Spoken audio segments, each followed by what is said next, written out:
হাওড়াঞ্চল সুনামগঞ্জে অনেক প্রাথমিক বিদ্যালয়ে শিক্ষকরা নিয়মিত ক্লাসে যান না, এতে পিছিয়ে পড়ছে বিদ্যালয়ের শিক্ষার্থীরা। তবে কর্তৃপক্ষ বলছে বর্ষা মৌসুমে নৌ যোগাযোগের কারণে এই সমস্যা হচ্ছে। এটি সমাধানের জন্য মন্ত্রণালয় কাজ করে আসছে।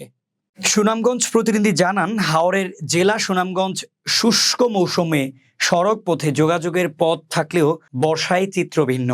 প্রবাদ আছে, বর্ষা নাও হিমান্তে পাও, অর্থাৎ 6 মাস যোগাযোগের প্রধান মাধ্যম নৌকা।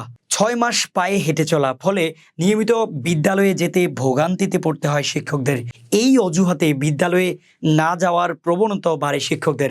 রাজশাহীনগর মামুদপুর সরকারি প্রাথমিক বিদ্যালয়ের সহকারী শিক্ষক তাহেরা আক্তার তথ্য গোপন করেছেন পাসপোর্ট করেছেন IELTS।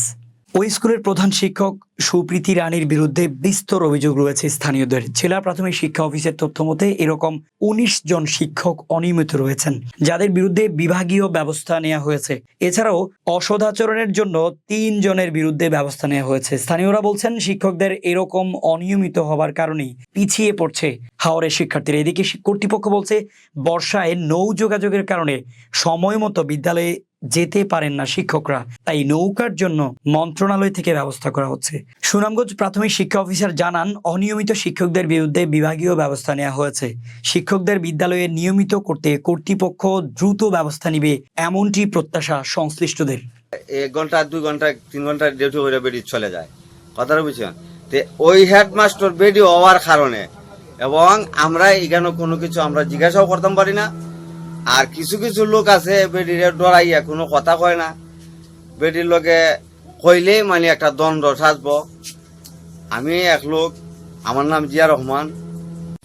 আমি দেখি প্রতিদিনেই একবারে দুর্বল যারা দিন একবার খায়, এরা পুরো তাই দেয়া বেটে তোমার এই লতা তুলাইব, ফিলিগর দ্বারা ঘুরা দেওয়াইব, ওই পানি না মহিলা মাস্টার দেয় উনি ভাগ্যটা একটু খুলতো বা আমাদের এলাকায় শিক্ষার হার বাড়লো নেই। একমাত্র প্রধান শিক্ষকের কারণে আমাদের এলাকার লেখাপড়া নাই, আমাদের স্কুলে লেখাপড়া। বিষয়টা পরে কিভাবে তাহেরা বেগম তাহিরপুরের ওনার বিষয়টি আমরা প্রথমত ওই পাসপোর্টে তথ্য গোপন করার কারণে আমরা পাসপোর্ট অফিসে চিঠি দিয়েছি যে ওনার পাসপোর্টটি বাতিল করার জন্য। আর দ্বিতীয়ত আমরা ওনার বিরুদ্ধে বিভাগ মামলা রুজু করেছি, আমরা ওনাকে বিভাগ শাস্তি দিয়েছি, 2টি ইনক্রিমেন্ট স্থায়ীভাবে কর্তন করা হয়েছে।